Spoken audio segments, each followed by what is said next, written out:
उद्धव जी से मिली, उन्होंने भी अपनी पीड़ा व्यक्त की।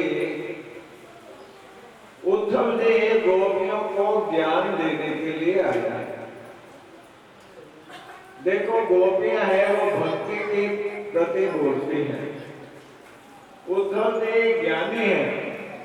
ज्ञान और भक्ति का सहकार हो, ज्ञान से परमात्मा की प्राप्ति हो जाती है और भक्ति से जीवन में दिव्यता, निर्मलता, आनंद आ जाता है।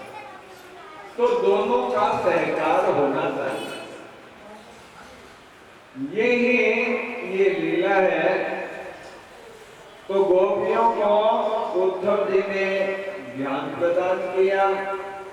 उससे गोपियां क्या है कि सर्वत्र भगवान को देखने लगे, उनको शांति की प्राप्ति हो गई कि भगवान तो हमारी आत्मा ही है। और उद्धव जी ने जब उनकी इतनी भक्ति देखी तो उद्धव जी कहने लगे कि भाई इनकी भक्ति तो बड़ी दिव्य है। मेरा तो मन ये करता है कि मुझे यदि फिर जन्म मिले तो मैं यहाँ कोई लता या गुल में बन जाऊं जिससे उनकी चरण रज जो है वो मेरे ऊपर गिरती रहे। इन्होंने भगवान के प्रेम में अपने परिवार का भी परित्याग कर दिया और यहाँ तक कि ये मुक्ति का भी अनादर कर चुके। तो इस तरह से गोपियों ने उद्धव जी से ज्ञान प्राप्त किया और उद्धव जी ने गोपियों से भक्ति प्राप्त की। दोनों से जीवन में पूर्णता आती है। उद्धव जी आए थे तो ज्ञान देने के लिए, पर कई महीने तक वहां रहे। वो एक एक स्थान को देखकर उनकी लीलाओं के बारे में श्रवण करते थे तो उन्हें बड़ी प्रसन्नता होती थी। फिर वहां से उपहार आदि लेकर वो मथुरा लौट गए। भगवान ने कुब्जा पर कृपा की और अक्रूर जी के घर गए और अक्रूर जी को हस्तिनापुर भेजा कि मेरी बुआ जो है उनके पति नहीं रहे और बच्चे हैं उनके साथ ही। मैंने सुना है कि धृतराष्ट्र जो है वो अच्छा व्यवहार नहीं कर रहा, तो आप पता लगा के आओ। अक्रूर जी गए, उन्होंने धृतराष्ट्र को समझाया कि राजन यहाँ किसी का कुछ नहीं है, इसलिए आपको अपने पुत्रों में और पांडु पुत्रों में भेदभाव नहीं करना चाहिए। वो कहने लगे कि आपकी बात है वो सुनकर मुझे बड़ी तृप्ति होती है, पर क्या करूं, मेरा मन जब दुर्योधन सामने आ जाता है तो विचलित हो जाता है और ये आपका ज्ञान मेरे अंदर स्थिर नहीं होता। तो अक्रूर जी ने उनकी मनसा है वो जान ली और आकर भगवान श्री कृष्ण को निवेदन किया। जरासंध है ऊपर आक्रमण कर दिया। भगवान ने सोचा ये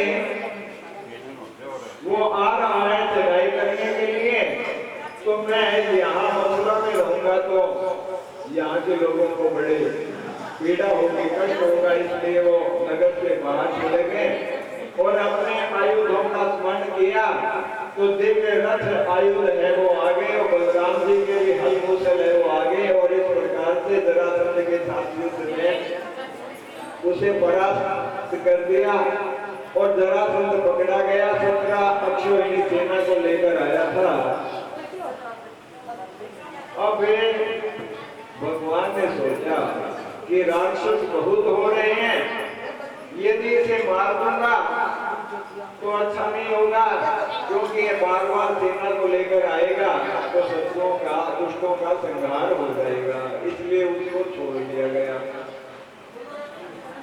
तो उसने 17 बार इस तरह से आक्रमण किया, 23 अक्षौहिणी सेना के साथ।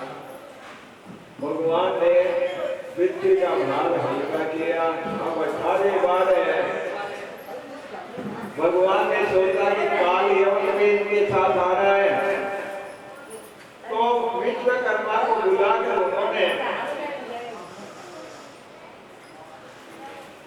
जो द्वारिकापुरी है उसका निर्माण करवाया।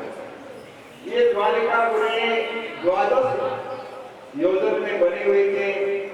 वहां पर सभी प्रकार के देवताओं के जो ऐश्वर्य थे उसके अंदर विद्यमान थे। और भगवान ने अपने लोगों को द्वारिकापुरी में योग माया से स्थापित कर दिया।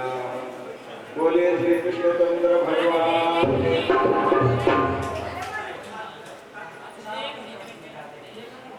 एक मिनट देखो, वे थोड़ा रुक्मिणी जी का विवाह करवाना है तो समय मेरे पास कम है और वहां तक मैं पहुंचता हूँ। अभी थोड़ा भजन सुनाएंगे, आपको चिंता मत कीजिए। तो इस प्रकार से काल यवन आया तो भगवान द्वारिकापुरी के आगे थे। काल यवन ने नारद जी से सुना था श्री कृष्ण के बारे में, तो उसने पहचान कर ली। उसके साथ बहुत बड़ी सेना थी। काल यवन आया तो भगवान वहां से उसके आगे भाग खड़े हुए और काल यवन पीछे पीछे। इस तरह से भगवान उसे गुफा में ले गए। उस गुफा में एक व्यक्ति सोया हुआ था, उस पर अपना दुपट्टा डाल दिया भगवान ने और एक तरफ खड़े हुए। काल यवन ने देखा कि देखो मेरे आगे आगे भागकर आ रहा था और अब यहाँ सो रहा है, तो उसके लात मारी। वो जागे और जैसे दृष्टि पड़ी तो काल यवन नष्ट हो गया। अर्थात मनुष्य जब सोता रहता है ना तो ये काल रहता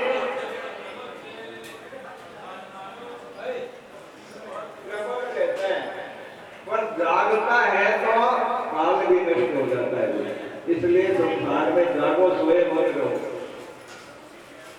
अब मुकुंद उठे, उन्होंने भगवान के दर्शन किए तो पूछा, तो भगवान ने कहा कि देखो मुझे वासुदेव कहते हैं और मेरे अनंत अवतार है, उनकी कोई संख्या नहीं है। ये मुकुंद मानधाता के पुत्र थे जो इक्ष्वाकु वंश के राजा थे। इन्होंने देवताओं की रक्षा के लिए राक्षसों से युद्ध किया। देवताओं ने इन्हें वरदान दिया। तो ये पूछने लगे, कहने लगे कि मुझे तो युद्ध में बड़ी थकावट हो गई है, इसलिए मैं सोना चाहता हूँ। तो उन्होंने कहा कि जो तुम्हें जगाएगा वो दृष्टि पड़ते ही नष्ट हो जाएगा। तो इस तरह से काल यवन नष्ट हो गई इनके द्वारा। और मुकुंद ने बड़ी संतोष स्तुति की और भगवान की स्तुति करके भगवान ने उन्हें आशीर्वाद दिया। पर उन्होंने कोई कामना जो है वो नहीं रखी। ये मुकुंद ही नरसी मेहता बने हुए। अब देखो, विदर्भ में भीष्मक नाम के राजा थे। बलराम जी का विवाह तो रेवती की कन्या रेवती से हुआ ब्रह्मा जी के कहने से। और भीष्मक के उनके पुत्र थे रुक्मी आदि, जिसमें रुक्मी बड़ा था, और एक पुत्री थी रुक्मिणी। नारद जी से उसने भगवान के बारे में श्रवण किया था कि जब कोई भगवान के बारे में श्रवण करता है ना भी, तभी उनके महत्व का पता चलता है। तो रुक्मिणी जी ने श्रवण किया तो सुनकर उनका मन भगवान में अनुरक्त हो गया और मन ही मन उन्होंने श्री कृष्ण का पति रूप में वर्ण कर लिया। रुक्मिणी है वो चाहता था कि बहन का विवाह शिशुपाल से करूं, और रुक्मिणी के पिता है वो चाहते थे कि रुक्मिणी की इच्छा से ही कृष्ण के साथ इनका विवाह होना चाहिए।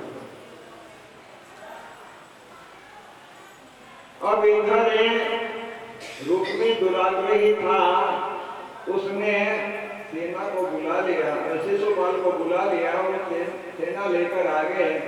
जरासंध आदि जो है वो भी आ गए। तो रुक्मिणी जी ने पत्र लिखा भगवान को। तो जब वे पत्र लिखने लगे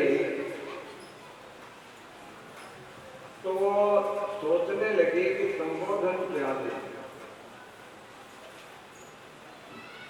तो रुक्मिणी जी देखो क्या कहती है, हरि थारा नाम हजार कन्या लिखो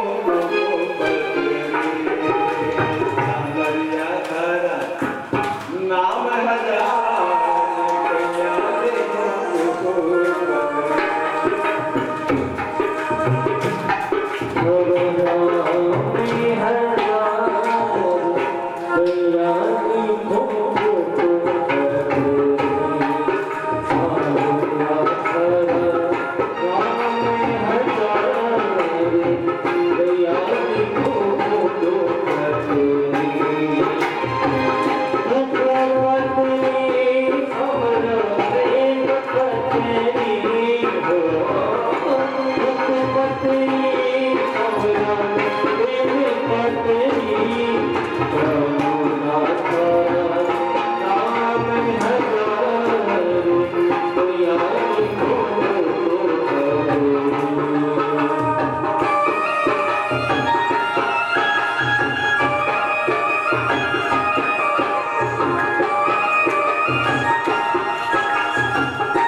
रुक्मिणी जी ने पत्र लिखा और एक ब्राह्मण को पत्र दिया, वो लेकर गया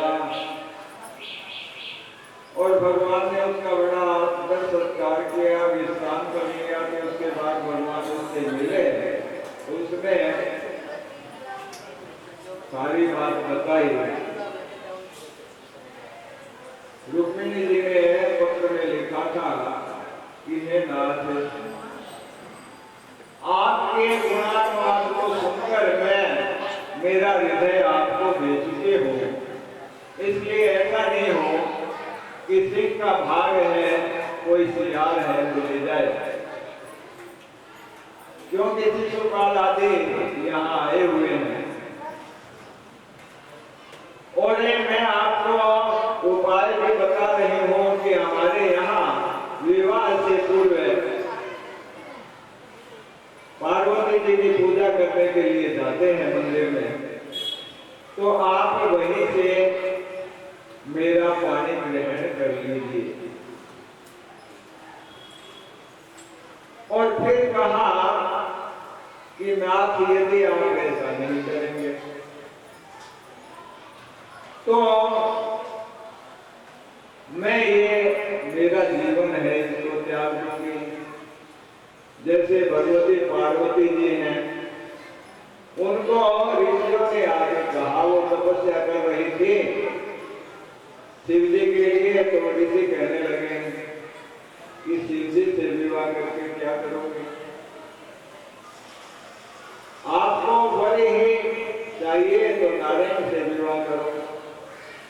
तो वो कहने लगी, महादेव अवगुण भवन और विष्णु सकल गुण धाम, जे कर मन रम देहि संते ही तेहि संग्राम।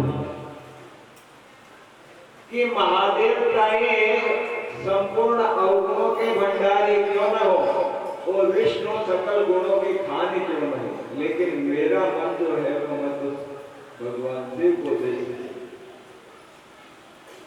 कोटि जन्म लगे नगर हमारी, कोटि जन्म लगे नगर हमारी, बरहु संपूर्ण को रहम कुमारी, बरहु संपूर्ण को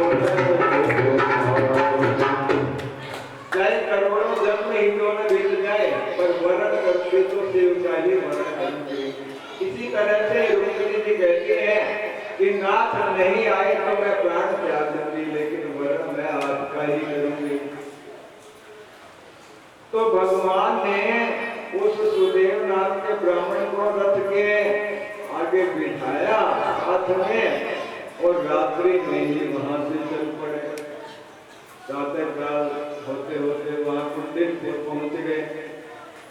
जब वहां के नगर वासियों ने देखा, राजा ने भी उनका आदर सत्कार किया, नगरवासी कहने लगे कि वास्तव में हमारी जो राजकुमारी रुक्मिणी जी है उनके लिए तो यही उपयुक्त वस्त्र है।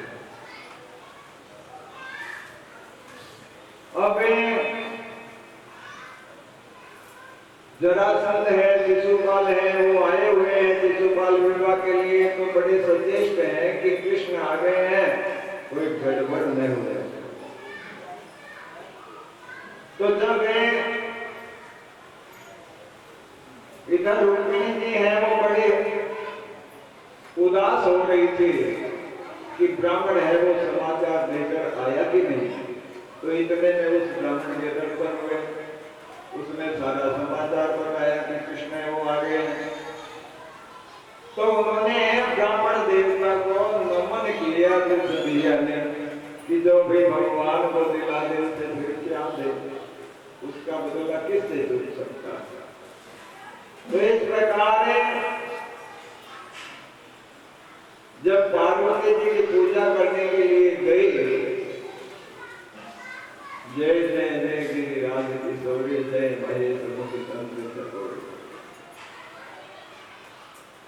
तो ऐसे में शिशुपाल जरासंध ने वहां सेना लगा रखी थी।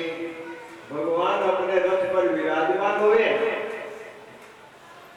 और भगवती रुक्मिणी जी जो है वो पूजा की और पूजा करके इधर से भगवान का रथ आया, उधर से रुक्मिणी जी आई, तो उन्होंने अपना इतना सौंदर्य प्रकट किया कि वो स्वयं सैनिक जो है उनके सौंदर्य को देखकर वहां मूर्छित होकर गिर पड़े।